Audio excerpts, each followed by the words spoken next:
నమస్కారం.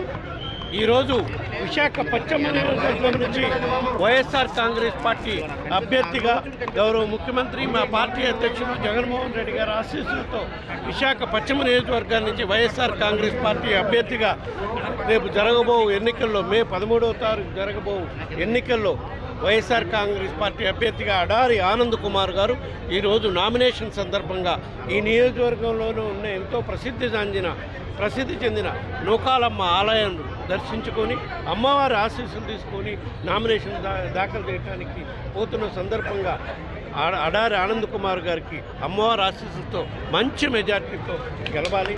అదేవిధంగా అమ్మవారి ఆశీస్సులతో గౌరవ ముఖ్యమంత్రికి జగన్మోహన్ రెడ్డి గారు కూడా మళ్ళా ఈ రాష్ట్రానికి అమ్మవారి ఆశీస్సులతో ముఖ్యమంత్రి కావాలి.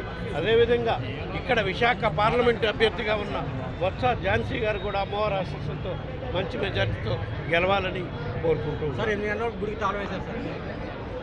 ఇవన్నీ తెలుగుదేశం పార్టీ ఓటమి భయంతో ఏ విధంగా చీప్గా పాలిటిక్స్ చేస్తున్నారనే దానికి ఇక్కడ వేలాది మంది ప్రజలు వచ్చి 2 గంటల నుంచి వెయిట్ చేస్తున్నారంటే గుడి అమ్మవారి దర్శనం చేసుకోనికుండా చేయాలి, ఆ విధంగా వీళ్ళని అడ్డుకోవాలి అని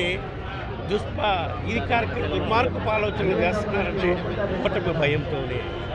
తప్పకుండా ప్రజాస్వామ్యంలో ఎక్కడైనా ఎవరైనా నమ్మకం ఉండే ప్రతి వ్యక్తి గుడికి పోయి అమ్మవారి ఆశీస్సులు స్వామివారి ఆశీస్సులు తీసుకునే హక్కు ఆ దైవం మనకు కల్పించింది. అట్లాంటి హక్కును కూడా వీళ్ళు కాలరాజు చూస్తే ప్రజలు తిరగబడే రోజు వస్తుందనే దానికి ఇదే నిదర్శనం.